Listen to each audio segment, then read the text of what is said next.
আসসালামু আলাইকুম সবাইকে। যারা ফেসবুকে নতুন কনটেন্ট ক্রিয়েটর, আপনাদের জন্য একটা সতর্কবার্তা।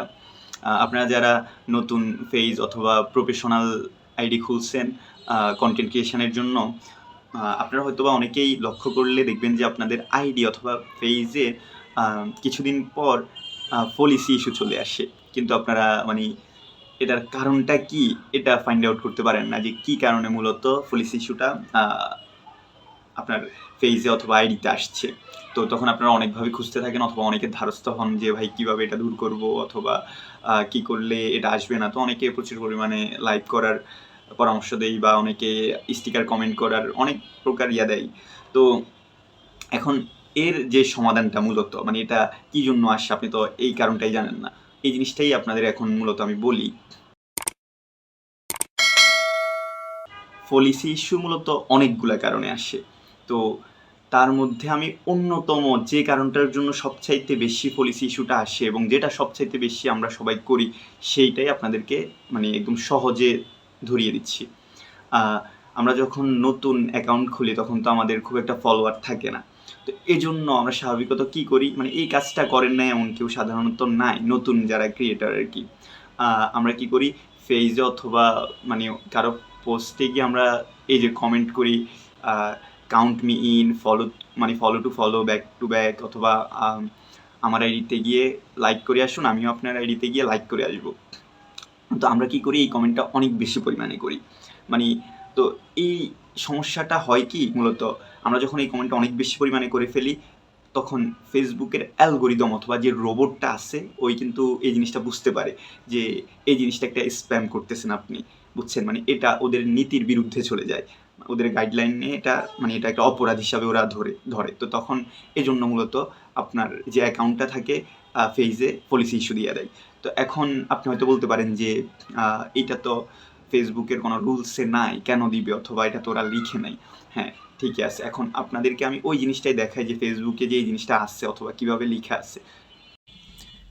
এই যে আমি প্রথমত একটা পেজে ঢুকলাম, তো এরপর পেজের স্ট্যাটাসে ক্লিক করলাম, দেন এখন কমিউনিটির যে রুলসগুলো আছে ওগুলো আপনাদেরকে দেখাচ্ছি, একটু ওয়েট করুন। এই যে একটু নিচে গেলে এই যে এইখানে দেখেন রুলস প্রথমে আছে ক্ষতি সাধনে সাহায্য করা, অপরাধ করার জন্য উস্কানি দেওয়া। এই কাজটা করলে আপনাকে ওরা কি পলিসি ইস্যু দিবে, অর্থাৎ আপনি মনিটাইজেশন পাবেন না কখনো। আর এরপর আছে বিপজ্জনক সংগঠন ও ব্যক্তি। তো আপনি যদি খুব ডেঞ্জারাস কেউ হন তখনও সেম কাজটাই হবে। আর লাস্ট এরপর আমাদের যে সমস্যাটা এই যে এইটা, প্রতারণা, স্ক্যাম ও ছলছাতুরিমূলক কাজ। এবার বুঝতেছেন তো যে আমরা যদি কখনো ওই যে প্রতারণা করি ফেসবুকের সাথে, অর্থাৎ আপনি এই যে এতগুলো কমেন্ট করে back to back, follow to follow এগুলো করে আপনার এখানে ফলোয়ার বাড়াচ্ছেন, এগুলো তো অরিজিনাল না, এগুলো এক প্রকার প্রতারণা, স্ক্যাম এবং একটা ছলছাতুরি। মূলত এই কারণেই ফেসবুক আপনাকে পলিসি ইস্যু দিয়ে দেয়। তো আশা করি সকলেই এই জিনিসটা খুব ভালোভাবে বুঝছেন। সুতরাং একদম কখনো এই কাজটা করবেন না, নেভার এভার।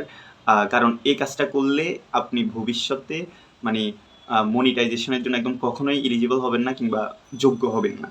তো সুতরাং আপনি কষ্ট করে একটা পেজ চালাবেন অনেক দিন, অনেক বছর, কিন্তু আপনি মনিটাইজেশন পাবেন না। সুতরাং এটা করে তো কোনো লাভ নেই। আরও দু একটা আপনাদেরকে বোনাস টিপস দিয়ে দিই। আপনারা অনেকেই কী করেন, ফেসবুকে ফলোয়ার কিনেন নতুন পেজের জন্য অথবা আইডির জন্য। তো যখন ফলোয়ারগুলো কিনেন এগুলো তো অর্গানিক না, এগুলো একদম অরিজিনাল না, এগুলো একটা থার্ড পার্টি থেকে আপনি কিনে আনেন। দ্যাটস ওয়াই এই কাজটা করলেও আপনি কোনোদিন মনিটাইজেশনের জন্য এলিজিবল হবেন না। সুতরাং এইটাও আপনারা করবেন না। আপনারা ভিডিও ছাড়তেই থাকবেন কোনো নিজের অরিজিনাল ভিডিওগুলো। তো একটা সময় দেখবেন ভিডিও ভাইরাল হয়েছে, ওইখান থেকে অনেক ফলোয়ার আসছে, যেগুলো অরিজিনাল। তো এভাবে একটু কষ্ট করে ধৈর্য ধরে কাজটা করতে হবে, একটা সময় সফল হবেন। কিন্তু তা না করে যদি আপনি কোনো প্রতারণার আশ্রয় নেন তখন ফেসবুক এটা বুঝে ফেলে। আসলে ওরা অনেক স্মার্ট। বর্তমানে আপনারা জানেন যে ফেসবুকে প্রচুর পরিমাণে কন্টেন্ট ক্রিয়েটার নতুন করে যোগ হয়েছে, দিন দিন এটার সংখ্যা আরও বাড়তেছে। এই জন্য ফেসবুকের যে অ্যালগরিদম অথবা রোবট এটাও দিন দিন আরও একটু উন্নত করতেছে কিংবা এটা আরও স্মার্ট হইতেছে। দ্যাটস ওয়াই আপনার যে কোনো প্রতারণা অথবা স্প্যাম ওরা ধরে ফেলতে পারে। তো আরেকটা ছোট্ট একটা কথা হচ্ছে, আপনারা অনেকে কী করেন, পেজ খুলে নিজের ভিডিও দেন না।